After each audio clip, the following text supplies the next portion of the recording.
L'ordinateur et son fonctionnement. Fonctionnement du matériel. Un micro-ordinateur comporte deux types d'éléments. L'unité centrale, microprocesseur, mémoire, circuit annexe, etc. et les unités périphériques, écran, clavier, imprimante, modem, etc. qui gèrent toutes les relations entre le monde extérieur, au premier chef l'utilisateur et l'unité centrale. Ce premier chapitre décrit le fonctionnement de ces périphériques. Les périphériques d'entrée. Le clavier. Le clavier est le périphérique d'entrée par défaut. Il est à la disposition de l'utilisateur dès la mise sous tension de l'ordinateur, mais reste géré par l'unité centrale comme tous les autres périphériques. Cette distinction entre clavier et unité centrale est essentielle. Les micro-ordinateurs bon marché les réunissent en général dans un seul boîtier, mais cela ne doit pas induire en erreur sur leurs fonctions respectives. La tendance actuelle pour des micro-ordinateurs professionnels comme les IBM PC et le Macintosh est de fournir un clavier léger, indépendant, relié au reste du système par un câble souple, facilement déconnectable. Quelques appareils sont équipés d'un clavier qui communique avec l'unité centrale par infrarouge, procédé des télécommandes de télévision. La disposition des touches est, à quelques modifications près, celle des claviers de machine à écrire. Les claviers à usage professionnel sont munis du clavier français dit AZERTY. Les engins de bas de gamme, initiation à la programmation et au jeu, sont munis du clavier anglo-saxon dit QWERTY. Quelques appareils, comme l'Apple II, eux, ont un clavier commutable. Les claviers professionnels sont pourvus d'un pavé numérique séparé afin de faciliter les calculs et la saisie de nombres. Ce pavé comprend les chiffres, le point décimal et les signes opératoires usuels. En examinant le clavier alphabétique, on remarquera souvent la présence de quelques caractères spéciaux, comme le arroba, utilisé en Fortran. Les micro-ordinateurs bas de gamme ne comportent pas de caractères minuscules, mais les remplacent parfois par des caractères graphiques. Les claviers de micro-ordinateurs sont associés à un jeu de contact matriciel. À chaque rangée et à chaque colonne du clavier correspond un fil électrique. La mise en contact de ces deux fils par pression d'une touche donne un code électrique dont la valeur dépend de la position de la touche sur le clavier. Un circuit spécifique ou un sous-programme du microprocesseur transforme à l'aide d'un tableau de concordance ce code en un code ASC2I et l'inscrit dans une zone spéciale de la mémoire, le tampon d'entrée. Un sous-programme du système d'exploitation lit dans ce tampon les caractères saisis sur le clavier et les interprète. Un utilisateur au fait de ces sous-programmes peut créer des programmes qui simulent l'entrée de caractères au clavier de manière à créer des procédures, des touches, programmes, etc. C'est en modifiant ce tableau de concordance que l'on peut transformer un clavier QWERTY en clavier AZERTY. La plupart des claviers comprennent une zone spécifique réservée aux touches d'édition. On y trouve, entre autres, les touches de contrôle du curseur, parfois un tabulateur, une touche Home qui ramène le curseur en haut et à gauche de l'écran et une touche d'effacement d'écran. Le fonctionnement de ces touches varie d'un appareil à l'autre, certaines ne sont actives qu'en cours d'utilisation de logiciels spécifiques. La touche la plus importante du clavier est la touche retour chariot, codée 13 en ASC2I, appelée aussi Enter, exécution, ou gravée d'une flèche de descente coudée vers la gauche. Sa fonction principale est de valider ce qui vient d'être saisi au clavier. La touche ESC, Escape, codée 27 en ASC2I, joue également un rôle important, différent sur chaque micro-ordinateur. Certaines touches servent à modifier le rôle d'une autre touche pressée simultanément. Ainsi, Shift permet d'écrire les majuscules ou les symboles écrits sur le haut des touches. Control, utilisé en même temps qu'une autre touche, permet l'envoi au micro-ordinateur des codes ASC2I non imprimables. Sur la plupart des appareils, CTRL-C, les touches CTRL et C pressées simultanément, permet l'arrêt immédiat d'un programme. CTRL-G commande une sonnerie, etc. Par convention, on notera X, la combinaison CTRL-X. Chaque clavier comporte quelques touches particulières comme Alt sur IBM PC est compatible pour l'écriture des symboles alphabétiques rares ou encore pomme ouverte et pomme fermée sur les claviers Apple pour la lecture des messages d'assistance. La plupart des appareils professionnels comportent un jeu de touches programmable, libellé F1, F2. Elles permettent d'obtenir par simple pression les commandes les plus courantes comme liste, catalogue, etc. Elles sont en général reprogrammables. Pendant le fonctionnement d'un programme, il peut arriver que le microprocesseur cesse de consulter le clavier. Frapper une touche du clavier n'a plus aucun effet et l'utilisateur perd ses données si elles n'ont pas été préalablement sauvegardées. Une touche Reset, directement connectée aux commandes d'interruption du microprocesseur, permet d'arrêter et de relancer l'ordinateur. Pour éviter toute erreur, cette touche est le plus souvent placée à l'écart du clavier. Le toucher d'un clavier dépend beaucoup de la technologie employée. 3 qualités sont actuellement disponibles. Le clavier à membrane, très bon marché, équipe les micro-ordinateurs de bas de gamme. Son contact est désagréable et peu sûr. Le clavier à touche caoutchoutée représente une légère amélioration mais n'autorise pas un usage professionnel. Enfin, les appareils professionnels et la plupart des appareils familiaux possèdent un clavier mécanique comparable à celui des machines à écrire électriques. Manette de jeu et joystick. Le joystick ou manche à balai est un levier orientable avant-arrière et gauche-droite relié à 2 potentiomètres. Chacun de ces potentiomètres est connecté à un convertisseur analogique digital qui transforme un voltage plus ou moins élevé en un nombre de 0 à 255. Les 2 nombres sont transmis par le circuit d'entrée à 2 mémoires spécialisées du micro-ordinateur. Un logiciel de jeu consulte en permanence ces 2 octets et réagit en conséquence. Les manettes de jeu, paddle en anglais, fonctionnent sur le même principe mais avec un seul potentiomètre. Elles sont de plus en plus munies de boutons de mise à feu. Certaines manettes de jeu simplifiées sont une combinaison de contacts d'1 bit. Un pour le levier vers l'avant, un pour le levier vers l'arrière, etc. Les manettes de jeu peuvent également servir dans certains logiciels professionnels, mais leur positionnement peu précis leur a fait préférer la souris. En revanche, les entrées des manettes de jeu sont commodes pour connecter soi-même des circuits au micro-ordinateur. Les entrées analogiques digitales pour la connexion de capteurs, thermomètres à thermistance, cellules photoélectriques, etc. Les entrées bit à bit des manettes de jeu pour la connexion de contacts, système d'alarme par exemple, ou de 2 micro-ordinateurs entre eux. La souris. La souris est apparue pour la première fois avec la Xerox Star, présentée en 1981. Il s'agissait de fournir un instrument de commande distinct de l'instrument de saisie qu'est le clavier. La souris se présente sous la forme d'un boîtier facile à tenir dans la main, avec 1 ou 2 boutons sur le dos, reliés par un cordon souple au micro-ordinateur.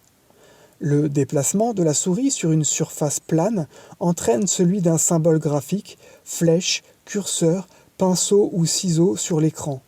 On s'habitue rapidement à désigner des commandes ou des symboles inscrits sur l'écran en déplaçant la souris et à commander leur exécution en pressant, en cliquant les boutons. La technologie de la souris est peu différente de celle de la manette de jeu. 2 potentiomètres enregistrent les mouvements de rotation d'une sphère placée à l'intérieur du boîtier. Un convertisseur analogique digital résume la position de la souris dans 2 octets. Les boutons correspondent à des contacts électriques d'1 bit chacun qui envoient les commandes. Un logiciel du système affiche la flèche sur l'écran et exécute les commandes. Il existe quelques souris optiques qui procèdent par détection des rayures d'une surface spéciale. La souris, associée à un logiciel adapté, est très efficace pour choisir parmi les options d'un menu.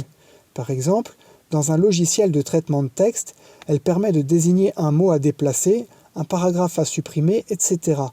Cependant, l'aller-retour du clavier à la souris est parfois peu commode, ainsi les touches de déplacement du curseur ont été rétablies sur le clavier du Macintosh, plus d'Apple, bien que la souris puisse les remplacer.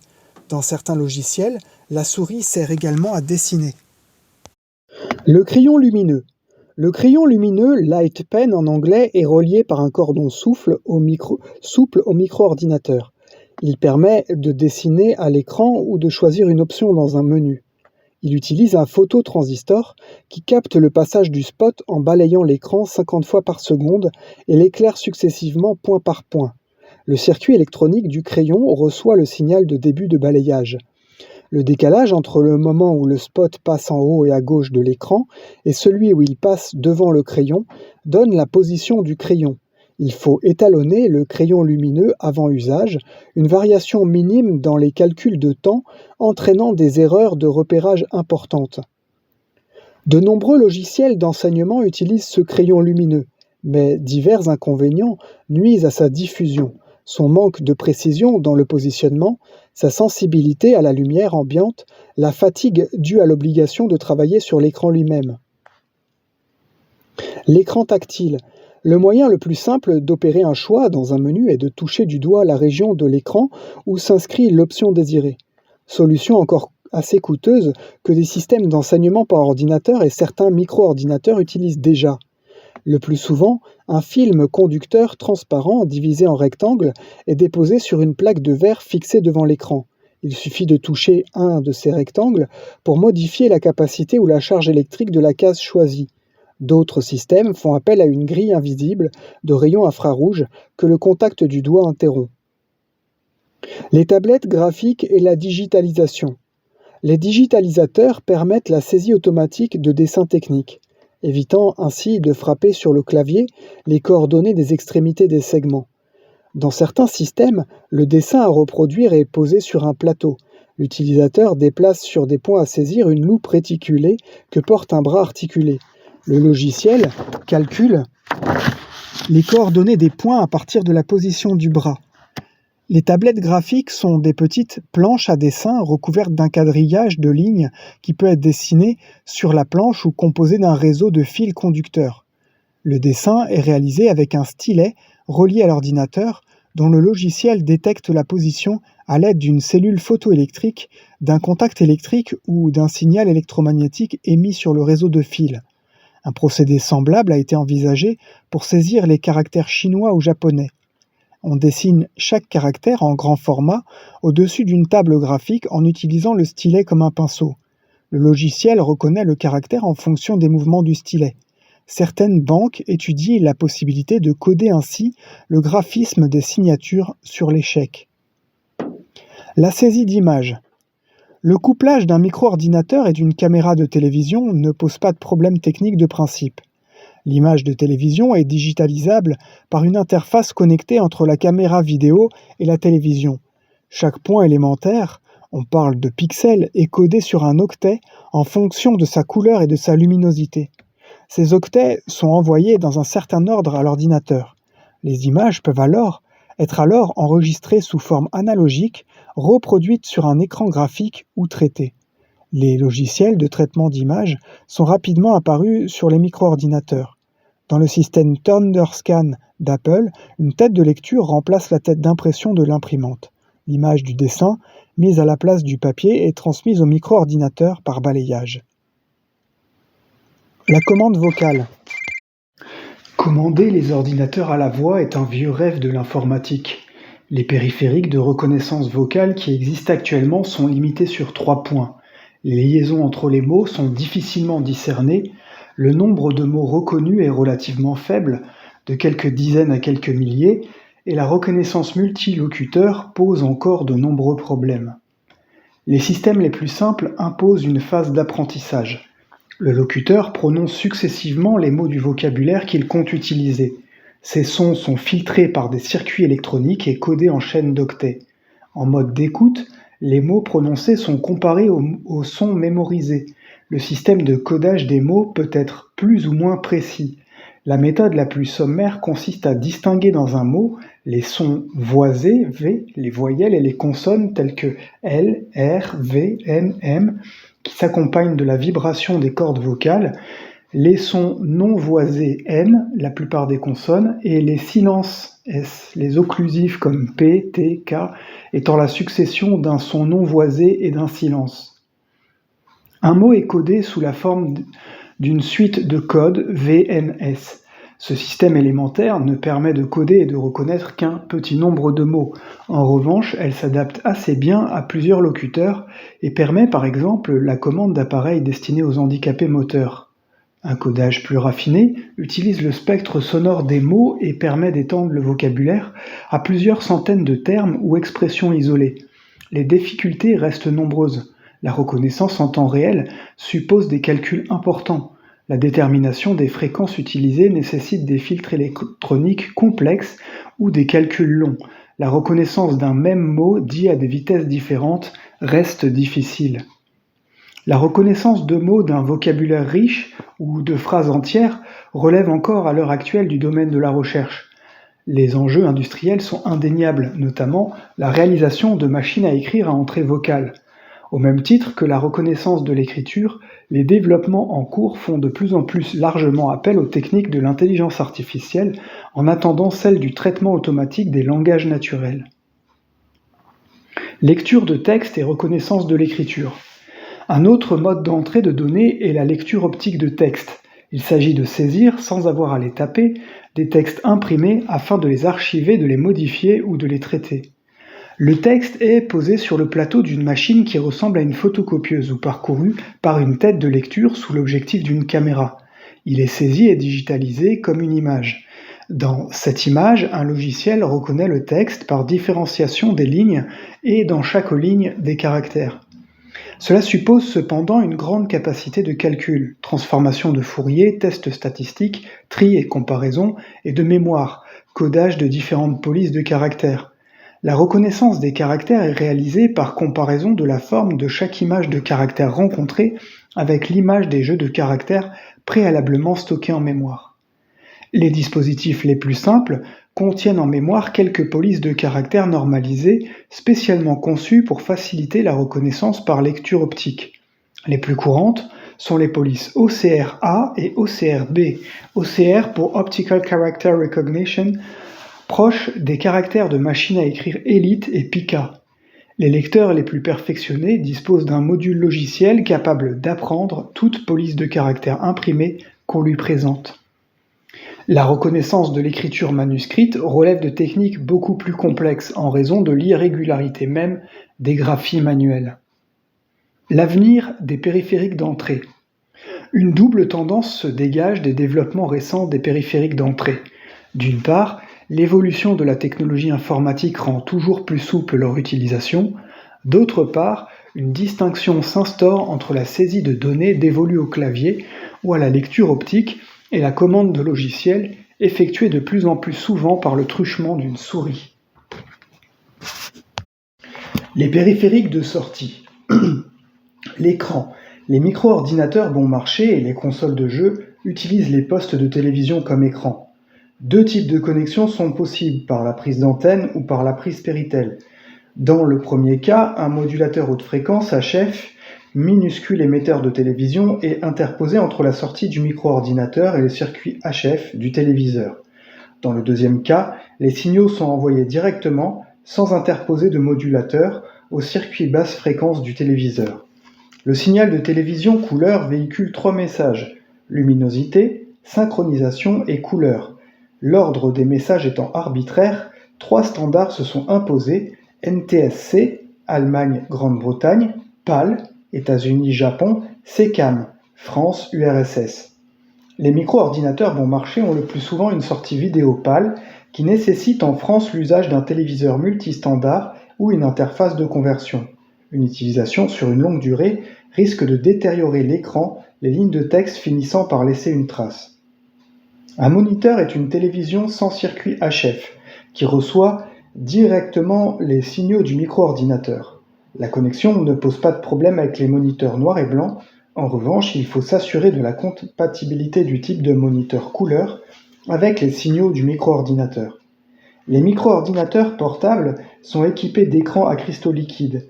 D'abord limités à quelques lignes en raison d'un coût de fabrication élevé, ils atteignent aujourd'hui des tailles plus importantes. Ils demeurent plus difficiles à lire et la lenteur de l'affichage interdit certaines applications graphiques. L'affichage à plasma est également récent. Son fonctionnement s'apparente à celui du tube à néon.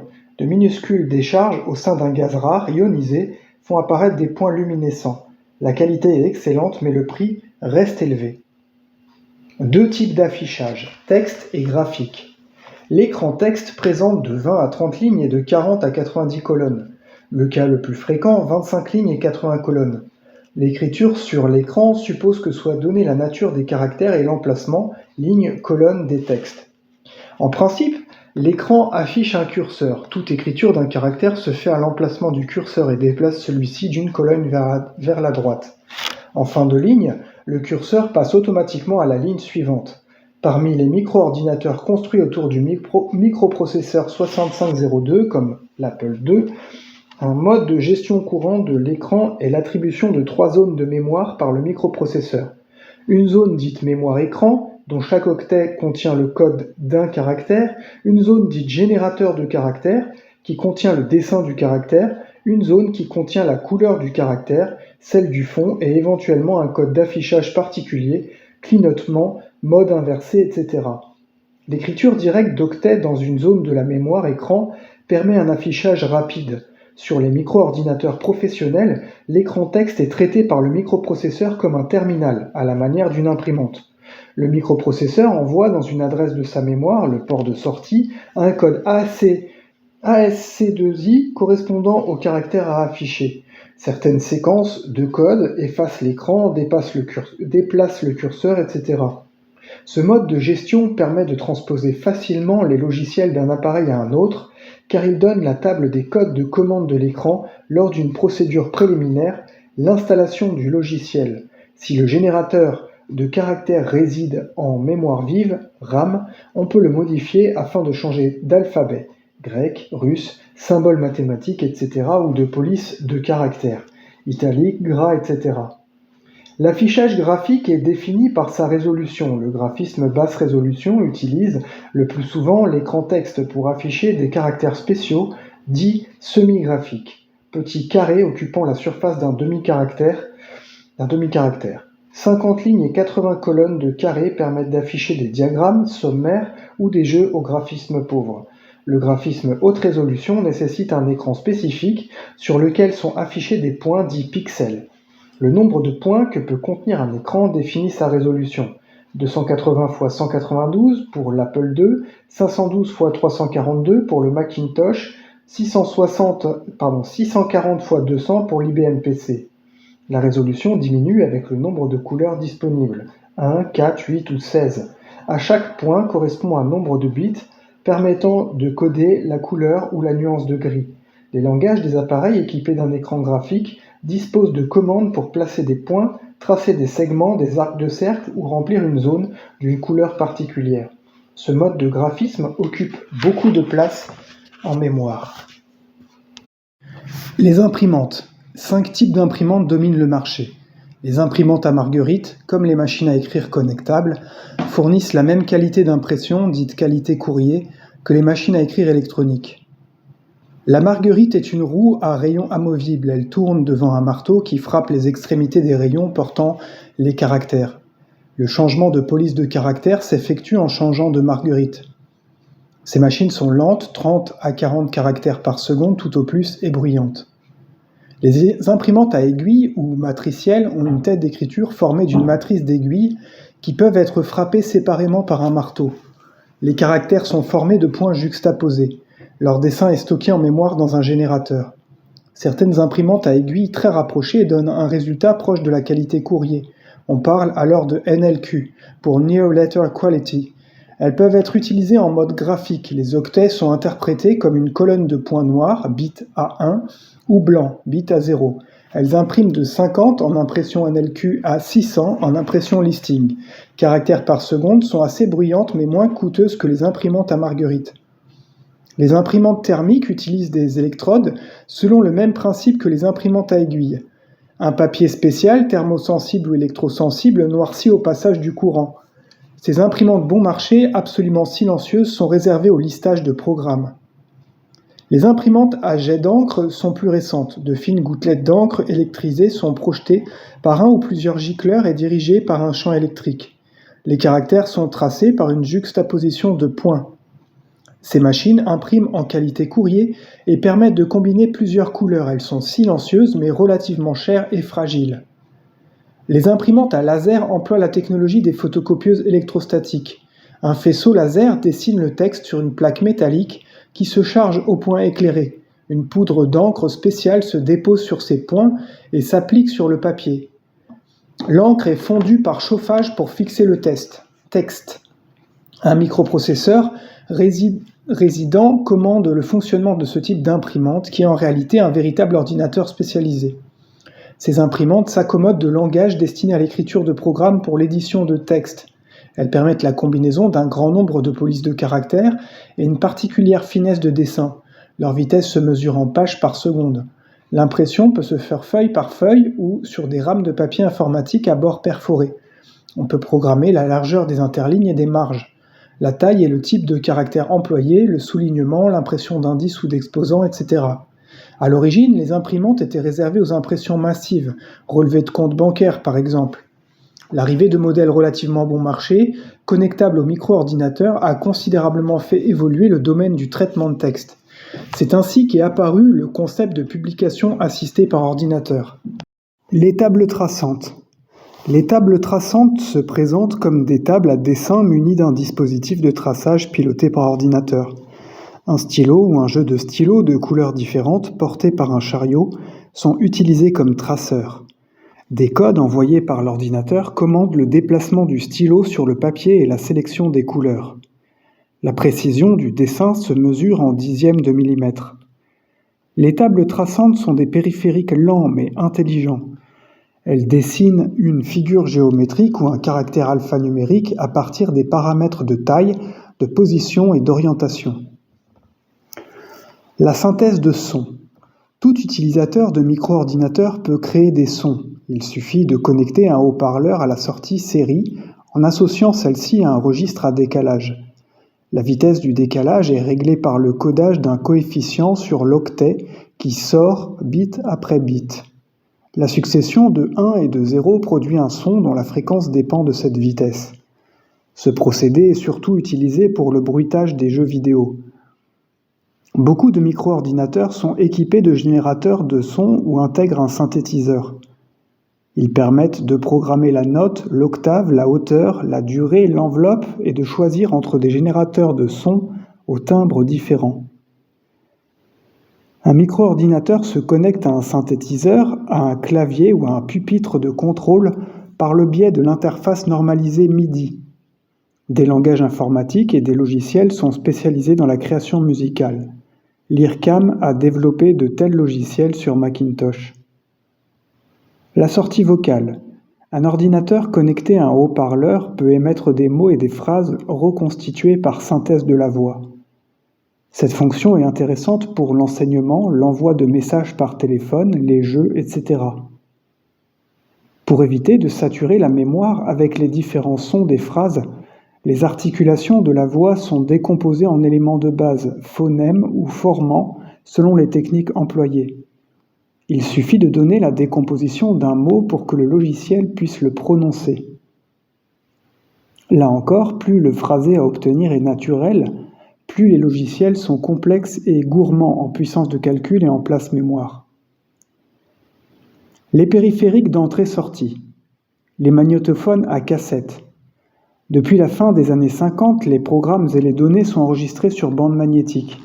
Les magnétophones à cassette ont joué le rôle de mémoire de masse pour les premiers micro-ordinateurs familiaux.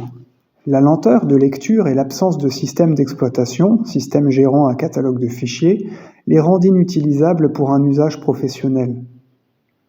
On peut connecter un magnétophone ordinaire à un micro-ordinateur, mais les niveaux d'enregistrement et d'écoute sont si difficiles à régler qu'il vaut mieux utiliser un magnétophone adapté. L'enregistrement d'un programme est la copie d'une zone de la mémoire centrale, celui d'un fichier, l'écriture d'octets émis par un programme. Dans les deux cas, les valeurs 1 et 0 des bits successifs sont représentées par deux fréquences sonores distinctes, choisies au centre de la bande passante du support magnétique, en général entre 1000 et 2000 Hz. Les différents micro-ordinateurs ont des modes d'enregistrement incompatibles.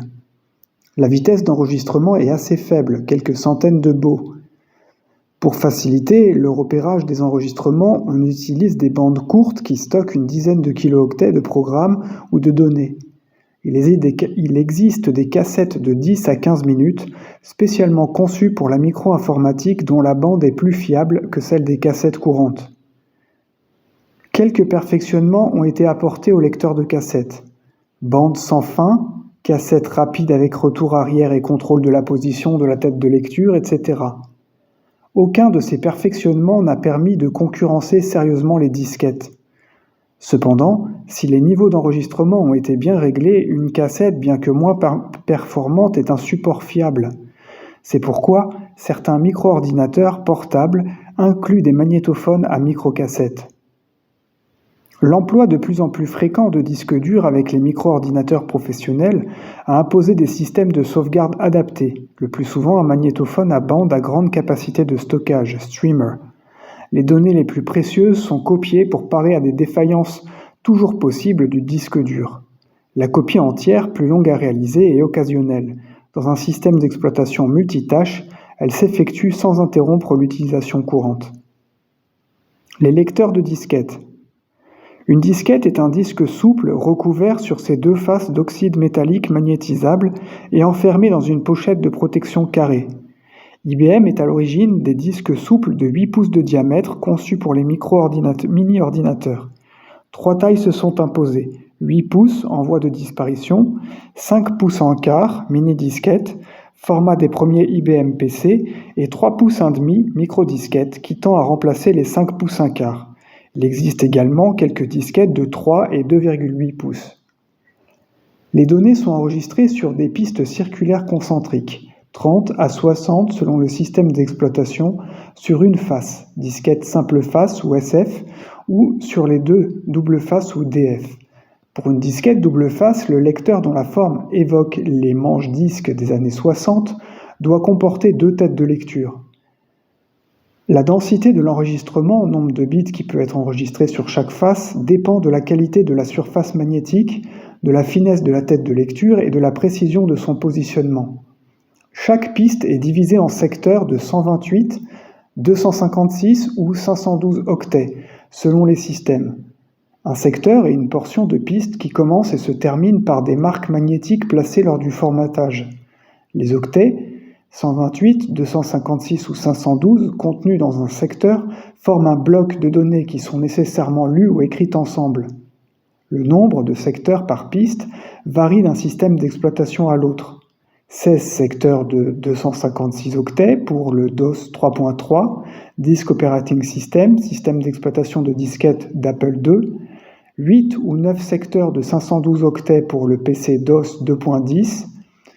La capacité totale d'une disquette dépend donc du système d'exploitation. Une mini-disquette peut contenir de 130 kilooctets à 2 ou 3 mégaoctets. Un secteur ne peut pas être partagé entre 2 fichiers. Un fichier d'1 octet comprend donc au moins un secteur. Avant l'utilisation d'une disquette neuve, il faut procéder au formatage, c'est-à-dire à l'organisation des secteurs selon le système employé. Le système d'exploitation dispose sur la surface du disque des repères magnétiques, de début, de fin et de numéros de secteur. Il écrit des zéros dans chaque secteur pour effacer les anciennes données d'un disque déjà utilisé. Il prépare la zone du catalogue et la table d'occupation de la disquette. Cette opération constitue le formatage logiciel.